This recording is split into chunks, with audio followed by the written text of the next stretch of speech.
রহমতুল্লাহি ওয়াবারাকাতুহু। সম্মানিত দিনী ভাই যারা অনলাইনে আছেন, আমি আশাবাদী আল্লাহর মেহেরবানিতে দয়ায় আপনারা সবাই ভালো আছেন।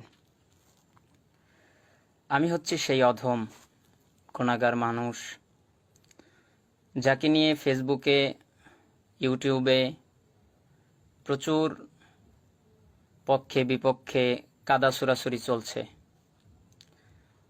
আমি হচ্ছি সেই বাসার যার একটি জায়গায় একটা বক্তব্যকে কেন্দ্র করে, যেখানে আমার একটা কথা মুখ ফসকে অথবা খুবই দাম্ভিকের সাথে, অহংকারের সাথে বের হয়ে এসেছিল। সেই কথাটি ছিল তাফসিরে বাশারি সম্পর্কে কিছু ধারণা দেওয়া। আসলে আমি বুঝতে পারিনি যে আমি এই অধমের সেই কথাগুলো নিয়ে সোশ্যাল মিডিয়ায় এত ঝড় তুলবে। আমি স্বীকার করেছি, সে বিষয়ে ফেসবুকে স্ট্যাটাসও দিয়েছি। তারপরেও এই দেশের মানুষ অনেকেই অনেক কথাই বলছেন।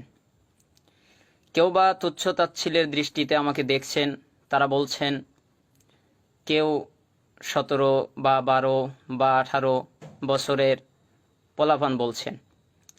অথচ আল্লাহর দয়ায় আমার 2টি সন্তান, একটি সন্তান বড়, তার নাম আব্দুল্লাহ সাজিদ, যার বয়স 3.5 বছর। আরেকটি সন্তান আল্লাহ তাআলা কিছুদিন হলো দিলেন, যার বয়স 37 দিন। তো যাই হোক, সে বিষয়ে কথা বলতে চাই না, আর ব্যক্তিগত বিষয়ে তেমন কিছু বলতেও চাই না। যদিও বা আমি এই বাংলাদেশ থেকে দাওরাই হাদিস করেছিলাম, ইফতা করেছিলাম এবং বিভিন্নভাবে বিভিন্ন জায়গায় পড়াশোনা করেছি, এখনও করছি। তো যাই হোক, আমার অজ্ঞতার কারণে বিষয়টা ঘটে গেছে। হ্যাঁ, এটা সত্য যে আমি এমন একটা তাফসির লেখার কাজে হাত দিয়েছি। সেটা আমার ইচ্ছা ছিল, অনেক দিনের কাঙ্ক্ষিত আশা, যে আমি এমন একটা তাফসির জাতির সামনে দিয়ে যেতে চাই যেখানে সবাই জমানো পাবে। অর্থাৎ আমি সেটা সাধারণ মানুষদের জন্য লিখব তাও বলিনি। আমি সেখানে হয়তো বলেই ফেলেছি, আত্ম অহমিকা হয়েছে, সেখানে আমার কথা বলতে গিয়ে একটু অহংকার হয়ে গেছে।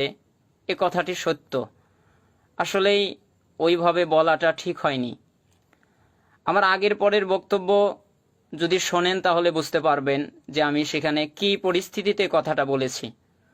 তো যাই হোক, আমি এদিকে যেতে চাই না। আপনাদের সবার কাছে আমি ক্ষমা চেয়েছি, মাফ চেয়েছি। তারপরে অনেকেই বলছেন যে লাইভে আসেন। তো যাই হোক, আমি একটি হাদিস মনে পড়ে গেল, যেখানে আনাস ইবনে মালিক রাদিয়াল্লাহু আনহু তিনি বলেছেন যে কুল্লু বানি আদম খাত্তা ওয়া খায়রুল খাত্তাইন আত-তাওয়াবুন। প্রত্যেক আদম সন্তান পাপী, সমস্ত আদম সন্তানই ভুল করে, আর এর ভিতরে উত্তম পাপী হচ্ছে যে ব্যক্তি ভুল করার পরে ক্ষমা চায়, তওবা করে। আমি সবার কাছে ক্ষমা চেয়েছি, তওবা করেছি, ক্ষমা চেয়েছি, যে দেখেন আমার অহংকারের কারণে কথাটি হয়ে গেছে। তো আমি তা নিয়ে ফেসবুকে স্ট্যাটাসও দিয়েছি এবং আমি দুঃখ প্রকাশ করেছি যে আমার কথাটি ওইভাবে বলাটা ঠিক হয়নি। তো যাই হোক, রাসূল সাল্লাল্লাহু আলাইহি ওয়াসাল্লামের ওই বাণীটা খুবই মনে পড়ে যায় যে প্রত্যেক আদম সন্তানই ভুল করে, কে ভুল থেকে বাঁচে। আজকে আমার একটা কথার কারণে সোশ্যাল মিডিয়ায় ব্যাপক ঝড় উঠছে। বিভিন্ন লোকেরা আমাকে নিয়ে ফানি করছে, তুচ্ছ তাচ্ছিল্য করছে, কেউ বক্তব্য নিয়ে মজাক করছে, বক্তব্যের ভিতরে বিভিন্ন বাজে কথা ঢুকিয়ে দিচ্ছে, আমাকে নিয়ে হাসাহাসি করছে। হ্যাঁ, আমি অধম, গুনাহগার, এ কথা ঠিক।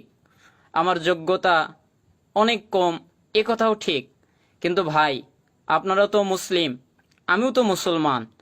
একটা মুসলমান আর একটা মুসলমানের প্রতি তো এই অধিকার আছে যে তার ভুলগুলো, দোষ ত্রুটিগুলো মুসলমানরা ঢেকে রাখবে। তো যাই হোক, ঘটে গেছে। আমি হৃদয় থেকে যারা এই কাজ করেছে, আমার ভিডিওকে নিয়ে বিভিন্ন তুচ্ছ তাচ্ছিল্য করেছে, আমি তাদের জন্য দোয়া করি, আল্লাহ সুবহানাহু ওয়া তাআলা তাদেরকে ক্ষমা করে দিন। আর আমি এই কথাটা মাঝে মধ্যেই ভাবি, যেটি আপনাদের শোনালাম তিরমিজির 2499 নম্বর হাদিস এবং মিশকাতের 2341 নম্বর হাদিস থেকে।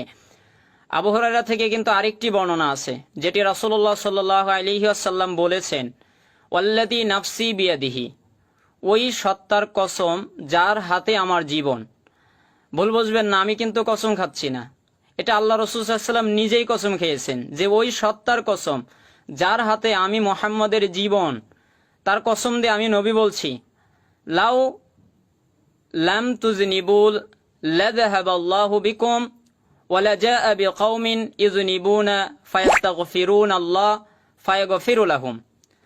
যে রাসূল সাল্লাল্লাহু আলাইহি ওয়াসাল্লাম বলছেন যে তোমরা যদি গুনাহ না করো, তোমরা যদি পাপ না করো, তাহলে আল্লাহ তাআলা তোমাদেরকে সরিয়ে দিয়ে আরেকটা জাতি সৃষ্টি করবে, যারা পাপ করবে, গুনাহ করবে, আর আল্লাহ তাআলার কাছে ক্ষমা চাইবে, আর আল্লাহ তাআলা তাকে ক্ষমা করে দেবেন।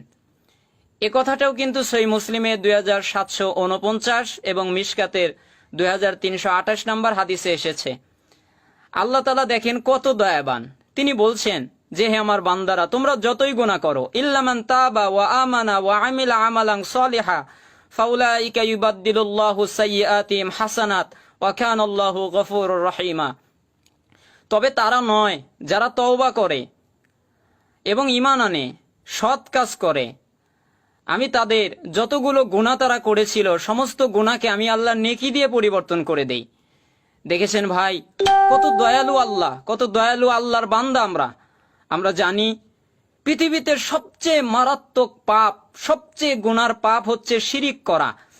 এই শিরিকও যদি কেউ করে আর আল্লাহর কাছে যদি ক্ষমা চায়, আল্লাহ তাকে ক্ষমা করে দেন। কত দয়ালু আল্লাহ। কিন্তু আল্লাহ তাআলার বান্দারা এত দয়ালু নয়, সহজে তারা মাফ করতে চায় না। তো যাই হোক, কারো ব্যক্তিগত ব্যাপার, কেউ ইচ্ছা করলে আমাকে ক্ষমা করবে, ইচ্ছা করলে ক্ষমা করবে না, সেটা তাদের ন্যায্য দাবি, অধিকার, সেখানে আমার কিছু বলার মতো যোগ্যতা নেই। তো যাই হোক, আমি আপনাদের কাছে আবারও ক্ষমা চাই যে আমার অপ্রত্যাশিতভাবে মুখ ফসকে